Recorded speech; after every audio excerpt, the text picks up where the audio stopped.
It's a combination this year, so we'll go into a bit more detail around that. First, this is our 5th edition of this research. We started it in 2020. It was really built to start to understand the engagement and behaviour of audio listeners with the different audio formats. There wasn't any research in market that could tell us how they were engaging with those different formats and across the different formats as well. So we wanted to really build on that. So who was here last year for the audio research?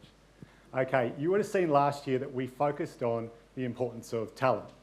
And it was great to see that the biggest increase this year from the research was the importance of talent within the agencies and buyers in terms of what they're considering as a big driver of decision making. So that's really important for us.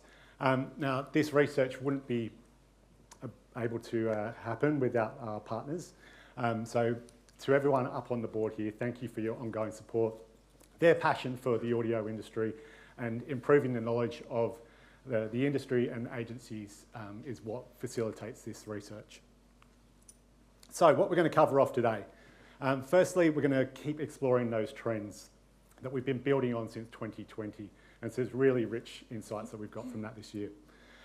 Secondly, you've seen a lot already from today's sessions around the audio ecosystem. We're going to delve into that a little bit more as well. We've got some great insights into that. This is something that we have potentially missed in the previous editions of the role of audio versus other media channels. We've always been focused on audio versus other audio channels and other audio formats. This year we wanted to broaden that out and compare it against other media channels. And then finally, building on the work that Meta and the team did last year around creative effectiveness. And this year we've really deep dived into what drives creative effectiveness in audio channels. Now, the power of this study really comes from the scale of it. We have surveyed over 29,000 Australians who listen to audio. We've looked at 66 different creatives across 12 different categories. And that's given us the ability to really deep dive into how different demographics engage with audio, what drives the different metrics across the funnel with them, and what drives impact. And that's something that we're going to deep dive into a little bit more. Now, we've only got 15 minutes today, so this is a highlights package. So anyone wants to find out more, just reach out to Meta and I, and we will be able to give you a bit more insight into what we're seeing from an agency and a landscape perspective. All right, I might need the clicker because I animated these lines. So thanks for coming again this year, if you were here last year. So you will remember that we talked a lot about attention last year. We said that most of the ads that we tested didn't actually grab listeners' attention. So this year we wanted to dive a little bit further into that and understand why that happens. So we found 6 overarching themes with ads that didn't grab the listener's attention. The first one being a lack of contextual placement, so it just doesn't feel relevant to me personally. The next one is uninspiring creative. So a lot of these ads that didn't grab attention, they're described as being a bit boring or a bit repetitive. Thirdly, a lack of authenticity, and I think we've talked a lot about authenticity today. That is so important for that attention grabbing as well.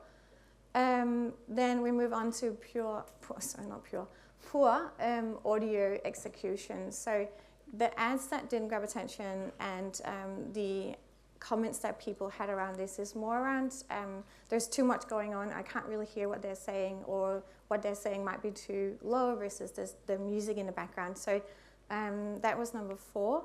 Number 5 is overexposure and repetition. So I've heard this a million times and it just becomes a bit of a wallpaper ad.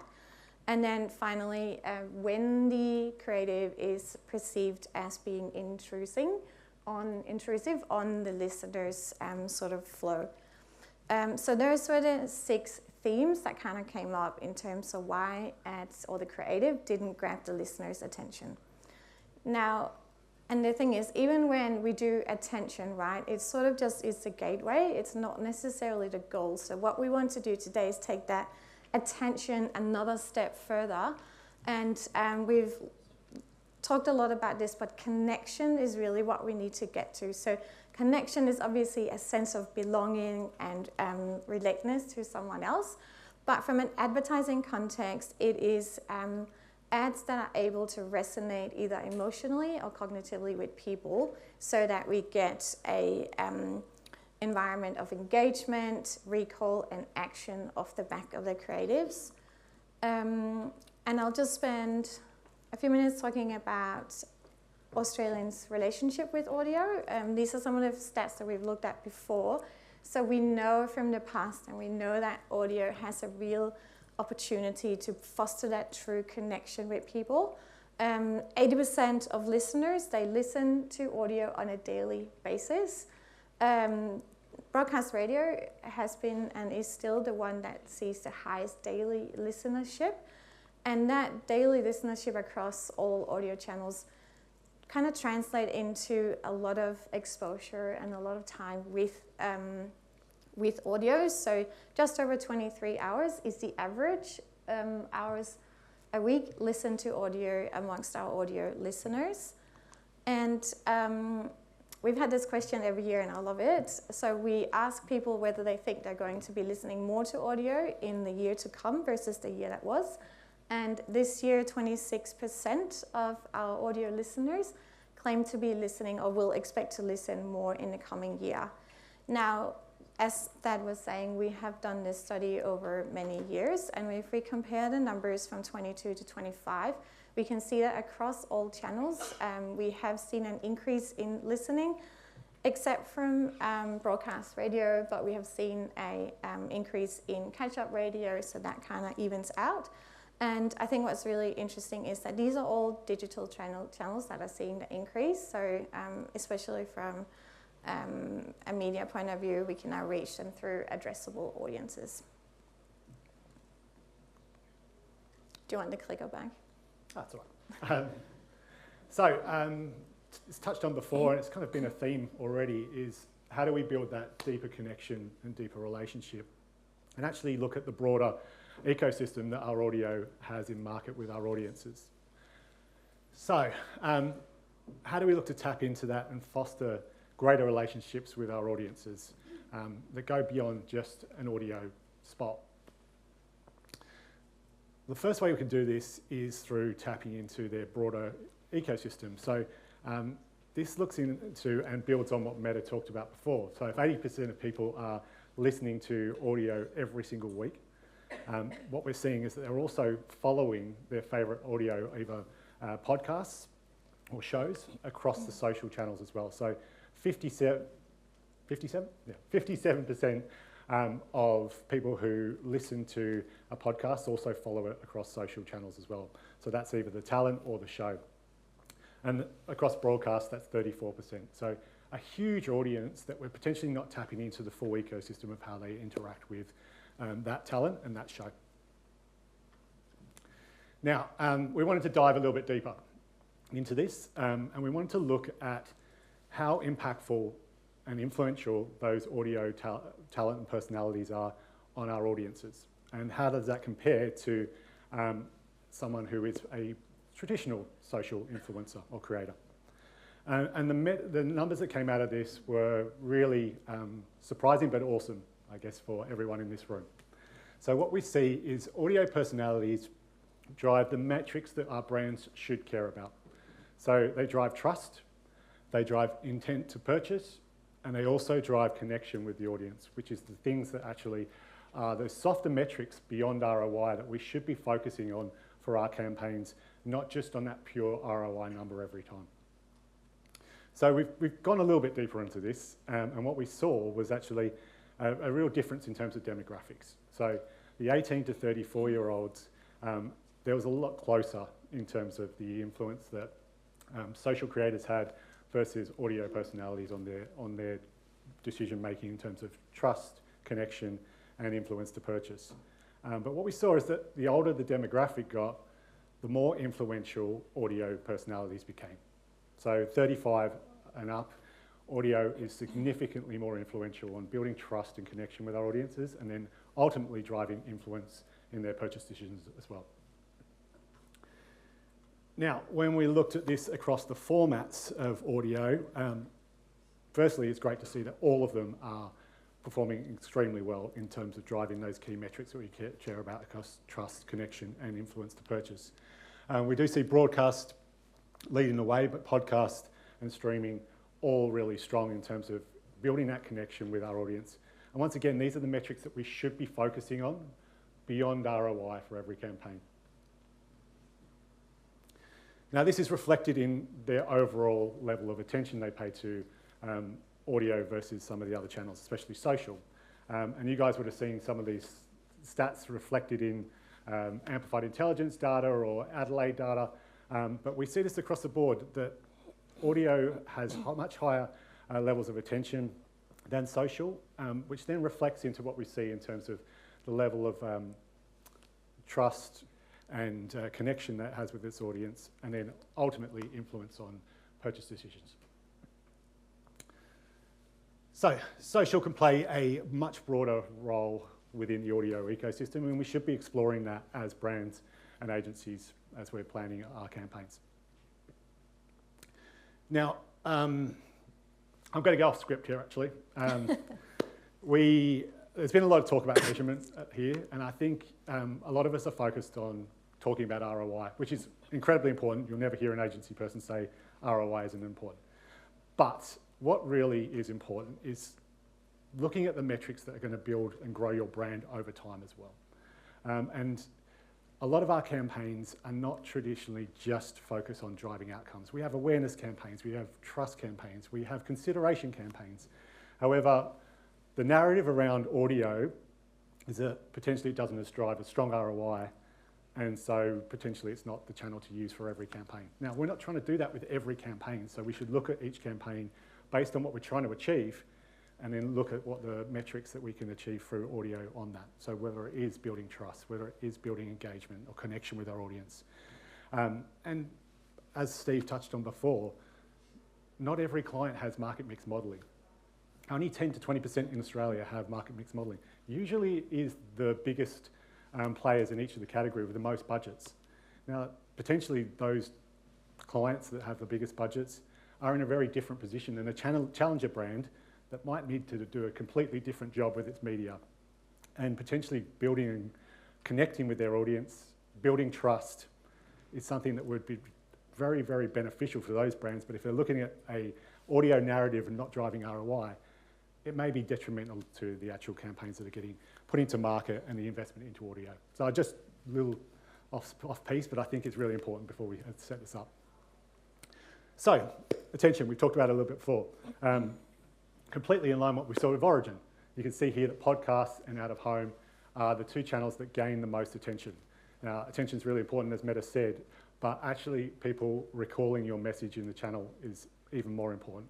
And those channels perform really strongly, as we see all audio channels perform really strongly in this area. In terms of the audio formats and what drives the most attention, we see traffic sponsorships drive really strong attention. But what we do see here is that every audio channel that is talent focused drives higher attention and higher recall than standard commercials and brand ads. So, jumping into another metric that really matters is trust. If our audiences does not trust our messaging, then they will not take action. So here we can actually see podcast has the highest level of trust of any media channel across the media mix. But it's also really relevant. Now, highlighting this trust and relevance piece, you can see social on the far right. And once again, there is a place for social in campaigns, depending on what we're trying to achieve. But you can see that social has great relevance. We're talking to people in the right space, but the trust levels of this, of social, are not at the same level as something like a podcast or some of the audio formats. So it really is important for us to take that in consideration when we're planning our campaigns. And then once again, we see that trust, traffic sponsorship. So once again, it's the talent that drives trust and the talent that drives engagement and relevance with our audiences. So I think we just want to really reiterate and highlight that audio plays a much different role when we're considering it than just pure ROI. Yes, it can do that job, but it plays many different roles in the things that grow brands. And we should be taking that into consideration much more when we are planning and working through our campaigns and growing brands long term. All right, so we've looked a lot into all of those 66 different creatives that we have tested. And one thing we can see is that when attention goes up, so does consideration. So that's obviously really important for our clients. We wanted to then look at a real life example of creative that was able to grab attention versus one different type of creative. So what we did was we looked at, this is a message from the same brand, but they're two very different executions. So one execution is sort of the normal brand ad, whereas the other one has music in there. It's got a bit of humor, it's got some storytelling. And what you can see is that the net appeal of that ad is consistently high throughout the full length of the ad, whereas the brand message drops off. So we showed a similar slide last year, but this year we're just diving a bit further into that. And what we can see across all of the ads and all of the creatives that we are testing, those that are able to grab attention and create that mental image, they are better at fostering connection. So audio ads that do foster that connection, they are 1.6 times more likely to grab attention. They're also 1.6 times more likely to stay in the consumer memory after exposure. And then they're 1.5 times more likely to make consumers more positive to the brand or the product or the service that is within the creative. And really importantly, those ads are 1.5 times more likely to drive word of mouth. And we know the importance of word of mouth across all the different brand metrics that we are studying. And if not across most market mix modeling models, the biggest driver of action. So another thing to just reiterate that audio is doing that job as well in terms of driving word of mouth. And then coming back to that consideration, so if we're able to create a real strong connection with the audio ad, we're actually able to drive 1.6 times higher consideration. So we've talked about attention and we've talked about connection. We wanted to look at those ads that are really good at fostering attention or grabbing the listener's attention versus those that are able to create that more connection or evoke connection. So there's sort of two streams here. On the left-hand side, we got the attention-grabbing ads, and this is all based on people's responses to those ads that were able to create or grab attention. So the attention-grabbing ads, they are catchy. They also offer something new or something that is relevant to the person, and then they're clear and easy to understand. So that's sort of the characteristics of ads that are able to grab attention. When we then look at those that are able to evoke connection, they're more expressive. So they've got more vivid descriptions in there. There's also a level of familiarity. So that level of that familiarity can be with the brand at first, or it can be with the creative execution. So a jingle that is known or some sound effects. And then it is quite distinct. So there's some distinctiveness as well that characterizes these types of ads. So that can be distinctive voices, again, jingles or memorable sounds. So as you can see, there's sort of two different streams in terms of what creates attention and what creates connection. So I'll leave it with that to round us off. So as we just touched on, attention is incredibly important. I think we've all established that today. But connection's even more important, and connecting with our audience is what grows our brands. Best ways to do that is to ensure that we are utilising talent where possible across the full ecosystem. We're thinking about the placement and the relevance of the contextual environment of that placement as well. And we are looking at creative that evokes mental imagery. I told my 6-year-old daughter that I was doing this today, and she basically said, Oh, Dad, basically started singing the Sushi Hub song to me, which she associates with audio at the moment. So it can really build that mental imagery and connection if it's done in a really great, engaging, creative way.